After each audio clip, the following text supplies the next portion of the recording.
अपनी कुंडली के अरिष्ट ग्रहों के निवारण हेतु, हस्तलिखित सत्यवर्गी कुंडली बनवाने हेतु, वास्तु विजिट हेतु, मांगलिक दोष, गुरु चंडाल दोष, काल सर्प दोष, विष दोष के निवारण हेतु, विवाह संबंधी, संतान संबंधी, व्यापार संबंधी, गृह प्रवेश संबंधी इत्यादि के लिए हमारे संस्थान पर संपर्क करें। ओम साईं ज्योतिष सेवा संस्थान।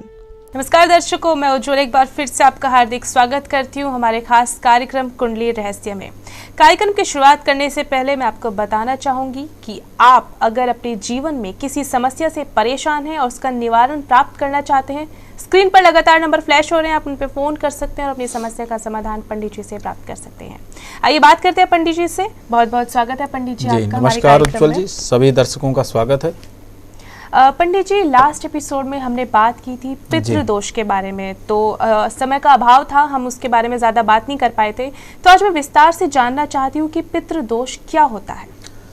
जी उज्ज्वल जी, मैं पिछले प्रोग्राम में आपको बता रहा था कि जब हमारी कुंडली में राहु सूर्य या राहु बृहस्पति दोनों युति करते हैं और जिस स्थान के स्वामी होते हैं उस स्थान पर यदि दोनों हैं तो निश्चित है पितृदोष होता है।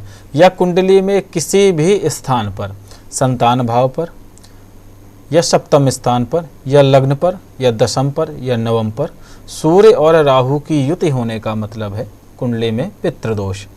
पितृदोष मान लीजिए एक किसी व्यक्ति की कुंडली में पितृदोष है तो ऐसा नहीं है कि पितृदोष उसकी वजह से हुआ है या उसकी गलती है।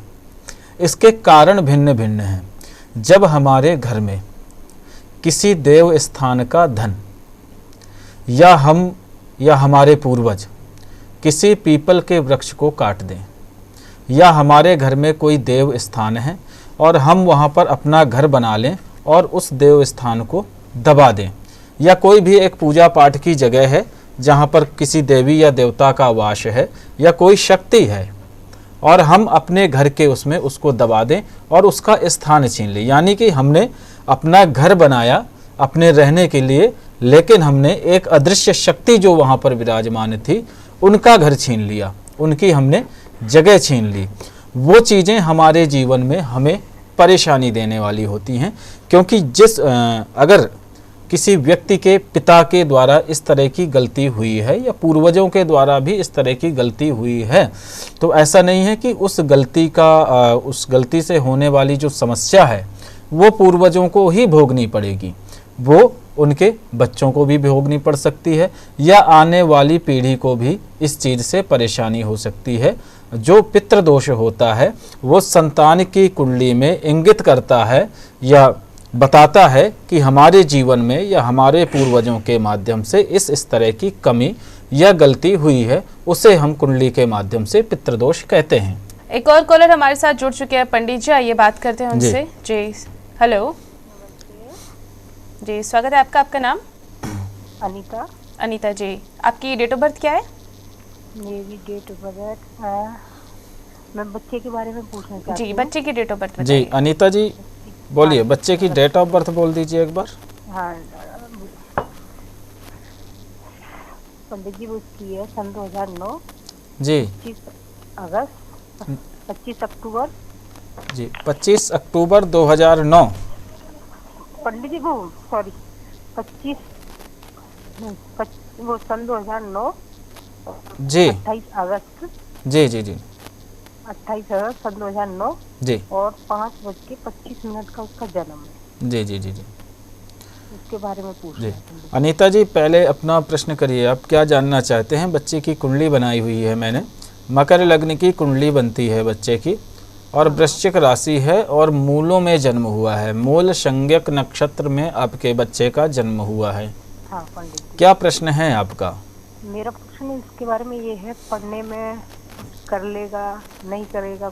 देखिए, मैं आपको इसके बारे में सारी चीज़ें बता देता हूँ। इसकी कुंडली किस ओर इशारा करती है वो भी मैं आपको बता देता हूँ। मकर लग्न की कुंडली बनती है, लग्न के स्वामी शनि देव बनते हैं और शनि देव अष्टम स्थान पर हैं। लग्न में गुरु और राहु का चांडाल दोष है और जब लग्न में राहु होते हैं तो निश्चित है कि इसको पिशाच दोष भी कहते हैं। पिशाच दोष यानी कि एक ऐसी शक्ति का या एक ऐसी नकारात्मक ऊर्जा का दोष माना गया है जो हमारे घर में व्याप्त होती है। ऐसे घर की परिस्थिति हमेशा बिगड़ती रहती है, यानी कि बहुत ही कठिन परिश्रम करना पड़ता है अपने बच्चों को अच्छी शिक्षा देने के लिए। आपका बच्चा निश्चित है कि टैलेंट तो है उसके अंदर, लेकिन थोड़ा सा लापरवाह रहेगा, क्योंकि लग्न पर गुरु और राहु का जो चांडाल दोष बनता है, गुरु और राहु का गुरु चांडाल दोष जो बनता है, उनकी पंचम दृष्टि शिक्षा स्थान पर जाती है। जब शिक्षा स्थान पर दृष्टि जाती है राहु और गुरु की, तो निश्चित है शिक्षा के क्षेत्र से भटकाती है।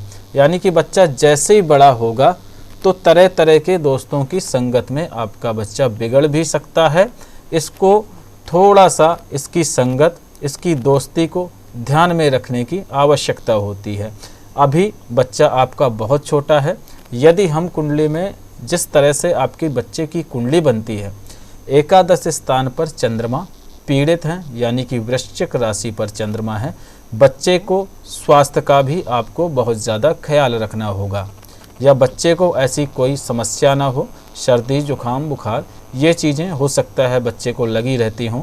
लेकिन अभी जो वर्तमान समय चल रहा है, बुध की दशा चल रही है। बुध विद्या का कारक होता है, विद्या का और ज्ञान का कारक ग्रह माना गया है। तो सबसे बड़ी बात है कि आप बच्चे को एक अच्छे स्कूल में एडमिशन करा के उसको अच्छी शिक्षा देने की कोशिश करें, उसको भटकने नहीं देना। हो सकता है आपका बच्चा शिक्षा से थोड़ा सा मन हटाने लगा हो या पढ़ने में इधर उधर कर रहा हो। आप इसके लिए सरस्वती का एक मंत्र सिखा दें इसको, या गायत्री मंत्र सिखा दें, और बच्चे को रोज़ बच्चे के मुख से उसका उच्चारण कराएं।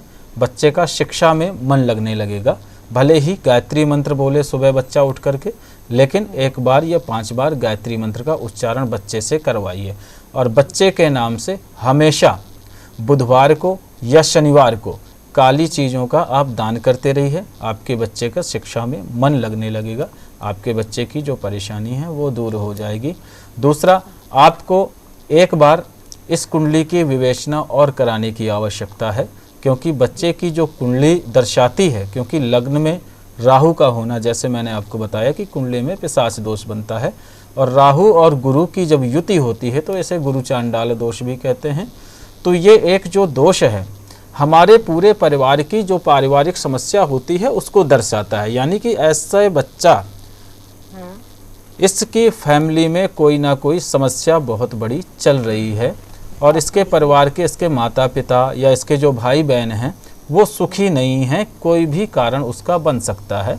और जब राहु लग्न में होता है तो पिशाच दोष का मतलब होता है एक नकारात्मक ऊर्जा का व्याप्त होना घर में।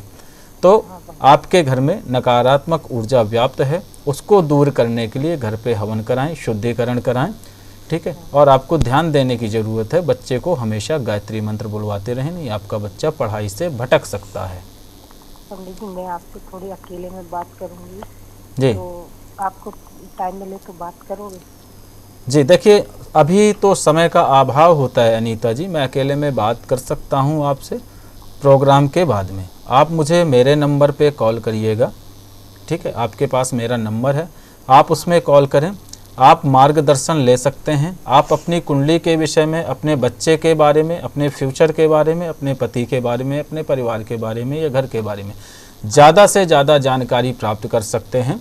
और जो जानकारी मिलती है और उसका उपाय करके आप उसका निवारण भी कर सकते हैं हमारे माध्यम से।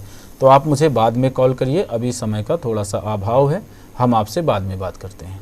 अगर आप भी अपनी किसी समस्या का समाधान पंडित जी से प्राप्त करना चाहते हैं तो स्क्रीन पर लगातार नंबर फ्लैश हो रहे हैं, आप फ़ोन कीजिए। अगर किसी कारणवश आपका नंबर नहीं लग पाता है, आप कार्यक्रम के बाद में भी उन्हें फ़ोन कर सकते हैं और अपनी समस्या का समाधान प्राप्त कर सकते हैं। पंडित जी, अपने विषय पर वापस लौटते हुए, जैसे कि हम बात कर रहे थे पितृदोष के बारे में, जी। तो आप विस्तार से बता रहे थे कि पितृदोष होता क्या है। तो जी देखिए, मैंने बताया कि यदि हमारे पूर्वजों के द्वारा या हमारे द्वारा देव स्थान का सोना या देव स्थान में लगा हुआ धन किसी भी वजह से या किसी भी गलती से हमारे घर में आ गया और हमने उसका इस्तेमाल कर लिया, यानी कि देवताओं की वस्तु हमारे घर में आई और हमने उसका इस्तेमाल किया, तो हमारी कुंडली में पितृदोष बनने के लक्षण ज़्यादा से ज़्यादा होते हैं।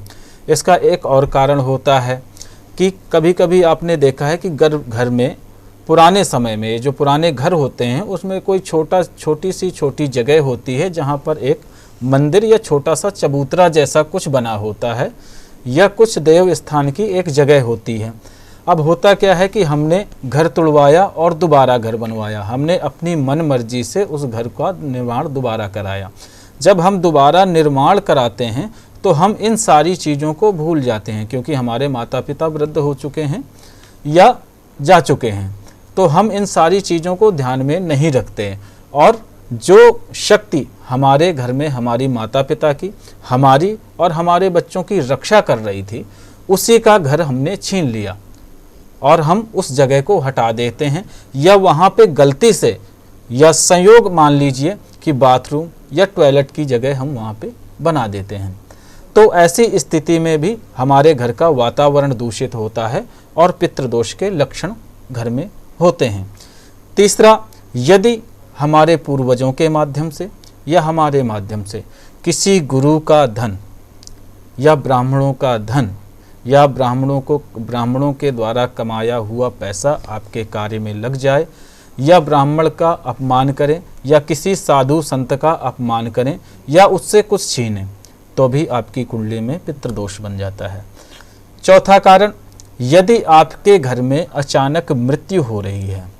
होता है, मैंने कई घरों में ऐसा देखा है कि कई लोगों की मृत्यु ऐसे हुई है, किसी की हार्ट अटैक से, किसी की एक्सीडेंट से, किसी की किसी तरीके से, यानी कि अकाल मृत्यु। जिन घरों में इस तरह की मृत्यु होती हैं वो निश्चित है पितृदोष से बहुत ज़्यादा दुखी होते हैं और पीड़ित होते हैं।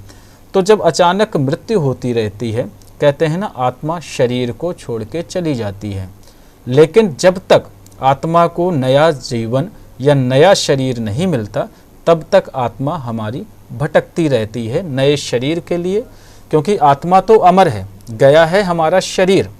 और जब आत्मा को शांति की ज़रूरत पड़ती है या शांति को महसूस करना चाहती है तो आत्मा हमारी चंद्रलोक में निवास करती है। जब भी ऐसे परिवार में कुछ संयोग या कोई त्यौहार या दीपावली, दशहरा या कोई उत्सव या शादी विवाह होता है तो वो आत्मा एक उम्मीद के साथ चंद्रलोक से पृथ्वी लोक में आती है अपने बच्चों के पास, जो अपनी आने वाली पीढ़ी होती है उनके पास, और उम्मीद करती है कि मेरे तरन तारण और कल्याण के लिए मेरे बच्चे या मेरी आने वाली जो पीढ़ी है या जो मेरे छोटे छोटे बच्चे हैं, नाती हैं, पोते हैं, वो मेरे लिए कुछ दान पुण्य या तिलांजलि या तर्पण या पितृ गायत्री या पिंडदान करेंगे, जिससे मेरी आत्मा को संतुष्टि होगी और मैं हमेशा हमेशा के लिए भवसागर को पार कर जाऊंगी। इस तरह से कुंडली में पितृदोष बनते हैं और इस तरह के लक्षण होते हैं। हम आगे आपको बताएंगे कि और लक्षण क्या क्या होते हैं और कैसे होते हैं और किस तरह से इसका निवारण और किस तरह से इसका उपाय करना चाहिए। एक और कॉलर हमारे साथ जुड़ चुके हैं, पंडित जी आइए उनसे बात करते हैं। जी, हेलो। हेलो, हाँ बोल रहे हैं जी, नाम बताइए अपना। प्रमोद कुमार शर्मा। विनोद कुमार शर्मा, अपनी जन्म तिथि बताइए सर। न, प्रमोद कुमार PR अच्छा, त्रिमोद कुमार शर्मा जी, अपनी जन्म तिथि बताइए। जी प्रमोद जी, अपनी जन्म तारीख बताएं और जन्म का समय बताएं। प्रमोद जी 3 जुलाई 1957। 3 जुलाई 1957। जन्म का समय शाम के 9 बजे। शाम को 9 बजे। जन्म स्थान मुरादाबाद।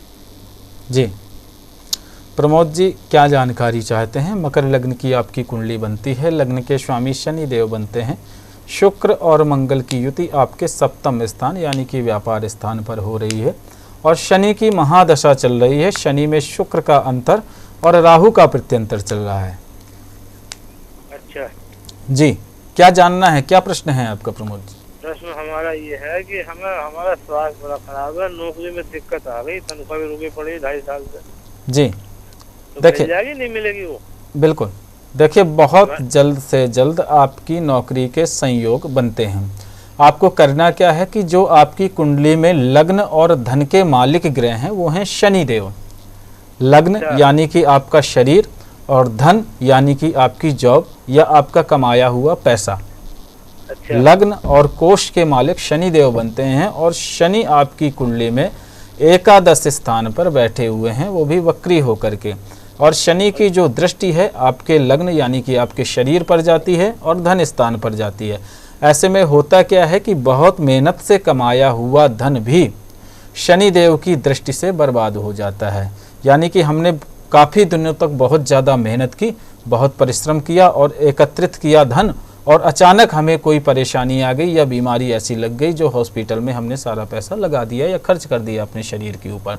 तो ऐसे जातकों को क्या करना चाहिए, ऐसे व्यक्तियों को क्या करना चाहिए जो शनि के दोष से पीड़ित हैं या लग्नेश होकर के शनि की दृष्टि द्वारा लग्न पर जाती है और वक्री शनि की दृष्टि है। जब वक्री शनि की दृष्टि लग्न पर जाती है तो हमारे शरीर में और हमारी जो नसें हैं और हमारी हड्डियों में बहुत ज़्यादा फेन होने लगता है, यानी कि हमारे पैरों में दर्द होने लगता है, शरीर में स्फूर्ति नहीं रह जाती, आलस्य लगने लगता है और हमारा धन का नाश होता है। और आलस्य की वजह से कई सारे कार्य हमारे बनते बनते रह जाते हैं, यानी कि छूट जाते हैं और हमें दिक्कत महसूस होने लगती है। आप एक मंत्र याद कर लें या आपको याद हो तो नीलांजन समाभाषम रविपुत्रम यमाग्रजम छाया मार्तंड संभूतम तम नमामि शनैश्चरम। इस मंत्र का प्रतिदिन 108 बार पाठ करें और 40 दिन तक लगातार एक तेल का दीपक जलाएं, वो भी सायंकाल के समय। सायंकाल सूर्यास्त के बाद, यानी कि जिस समय सूर्यास्त होते हैं या सूर्य की लालिमा यानी कि सूर्य धीरे धीरे जा रहे होते हैं, उस समय आप हाथ पैर धुल करके या स्नान करने के बाद बैठ जाएं दक्षिण दिशा की ओर मुख करके और एक सामने तेल का दीपक जला लें और इस मंत्र का पाठ करें। मंत्र एक बार फिर से आप सुन सकते हैं। ओम नीलांजन समाभाषम, धीरे धीरे बोलियो जी, नीलांजन समाभाषम रविपुत्रम यमाग्रजम छाया मार्तंड संभूतम तम नमामि शनैश्चरम। आप यदि मंत्र नोट कर बोलो, एक एक शब्द कर रोक जी। रोक के बोलो। हाँ, देखिए, ओम। अगर आप मंत्र को नोट करना चाहते हैं तो एक बार हमें आधे घंटे बाद या प्रोग्राम के बाद हमें कॉल कर लीजिएगा, हम आपको मंत्र अच्छे से लिखा देंगे और बहुत सारी चीज़ें उस मंत्र का जो विज्ञान है और जो विधान है उसका, वो सारी चीज़ें हम आपको समझा देते हैं। हम दोबारा आपसे बात करेंगे, आप मुझसे बाद में भी बात कर सकते हैं, थोड़ा सा समय का अभाव है। दर्शकों, अगर आपके जीवन में भी किसी प्रकार की कोई समस्या है तो आज आप कार्यक्रम के माध्यम से उसका निवारण पंडित जी से प्राप्त कर सकते हैं। अगर किसी कारण से आपका फ़ोन नहीं लग पाता है तो कार्यक्रम के बाद में भी आप उनसे कांटेक्ट कर सकते हैं। पंडित जी, वापस अपने विषय पे आ जाते हैं जी। एक सवाल है मेरा आपसे कि पितृदोष किन किन चीज़ों में और कार्यों में किस प्रकार से रुकावट पैदा करता है? जी देखिए, सबसे पहले तो जो सूर्य हैं और राहु की युति पितृदोष है। अब सूर्य कुंडली में हमेशा सूर्य और चंद्रमा सबसे ज़्यादा यदि पीड़ित होते हैं हमारी कुंडली में तो राहु और केतु से इनको पीड़ा होती है, या सूर्य और राहु एक साथ हो जाने से कहते हैं हम सूर्य ग्रहण दोष है। आज ग्रहण है, आज सूर्य ग्रहण है, आज चंद्र ग्रहण है, तो यानी कि अगर सूर्य को कोई ग्रह नष्ट करने वाला है या उसके सूर्य देवता के जो सकारात्मक प्रकाश को नष्ट करने वाला यदि कोई ग्रह है तो वो है राहु, क्योंकि वो सूर्य के प्रकाश को नष्ट कर देता है। जब सूर्य का प्रकाश ही नष्ट हो जाएगा हमारे जीवन में से तो बहुत सारी परेशानियां आएंगी। अब हमें कुंडली में ये देखना होगा कि सूर्य किस भाव के मालिक थे जो राहु से नष्ट हो चुके हैं, जिनका प्रकाश, जिनकी शक्ति, जिनकी ताकत नष्ट हो चुकी है। यदि घर के मालिक को ही नष्ट कर दिया जाए तो ऐसा घर हमेशा बर्बाद हो जाएगा, नष्ट हो जाएगा। उस घर में ताकत ही नहीं होगी, उस घर में दूसरों का राज हो जाएगा, दूसरों का कब्जा हो जाएगा, दूसरे के अधीन हो जाएगा वो व्यक्ति। तो यदि हमारी कुंडली में मान लीजिए सिंह लग्न है और सिंह लग्न में सूर्य बैठे हुए हैं, अपने पूर्ण पावर में हैं और पूर्ण फल देने वाले हैं, राजयोग कृपा कारक ग्रह माने गए हैं। अब उस सूर्य देवता के साथ ही यदि राहु भी विराजमान हो गए तो सूर्य की जितनी शक्ति है, जितना पावर है, निश्चित रूप से राहु उस पावर को खत्म हो जाएंगे। यानी कि खत्म क्या हुआ, हमारे पहले स्थान की ताकत। पहला स्थान हमारा क्या है, हमारा शरीर है, हमारा चेहरा है, हमारा आत्मविश्वास है, हमारे काम करने की क्षमता है, हमारा साहस है, पराक्रम है। ये सारी चीज़ें जो हैं हम लग्न से देखते हैं। हम कितनी देर काम कर सकते हैं, हमें कितनी एबिलिटी है, क्षमता है, तो हमारी ये सारी चीज़ें खत्म हो जाएंगी। अब लग्न का मतलब पूरा शरीर। तो जब लग्न खराब होगी या लग्न दूषित होगी या राहु से पीड़ित होगी तो हमारा शरीर कमज़ोर हो जाएगा। अब शरीर कमज़ोर होगा, लेकिन शरीर में होगा क्या, किस तरह से कमज़ोर होगा? ब्लड की वजह से कमज़ोर होगा या किसी बीमारी की वजह से कमज़ोर होगा? तो आगे देखेंगे कि सूर्य कुंडली में हड्डियों के कारक ग्रह माने गए हैं और सूर्य हमारे जीवन में हृदय के कारक हैं और आत्मा के कारक ग्रह हैं। निश्चित है जिन लोगों की कुंडली में लग्न में सिंह लग्न में सूर्य और राहु एक साथ हों तो निश्चित है कि उनके जीवन में बहुत बड़ी परेशानी आएगी और उनको हार्ट अटैक संबंधी या नसों में ब्लॉक या ब्लड संबंधी परेशानी अवश्य ही होगी।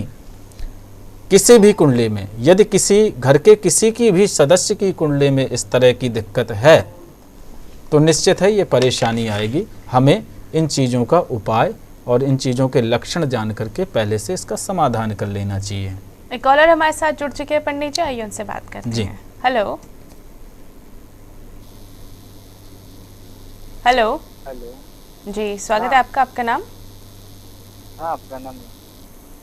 जी बताएं अपना। नमस्कार गुरुजी। जी क्या नाम है बेटा आपका?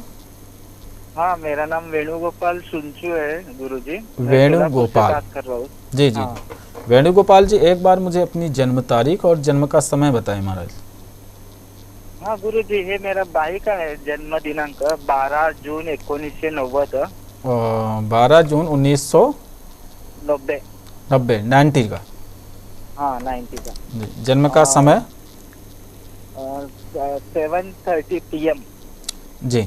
जन्म स्थान? सोलापुर, महाराष्ट्र। महाराष्ट्र सोलापुर। हाँ जी। क्या प्रश्न है आपका वेणुगोपाल जी? हाँ गुरुजी, वो भाई का मैरिज फिक्स हो रहा नहीं, उसके लिए थोड़ा उपाय बता दीजिए। जी देखिए, धनु लग्न की कुंडली है और धनु लग्न जो भाई की शादी के लिए जो कारक ग्रह माने गए हैं वो शुक्र देवता माने गए हैं और लग्न है धनु की, यानी कि बृहस्पति की लग्न है और लग्न के जो शत्रु ग्रह माने गए हैं वो शुक्र माने गए हैं जो भाई की पत्नी का कारक ग्रह है। आप अपने भाई से कहें कि आने वाले शुक्रवार से, यानी कि अगले शुक्रवार से शुक्रवार का व्रत करना शुरू कर दें और लगातार 11 शुक्रवार के व्रत रखें।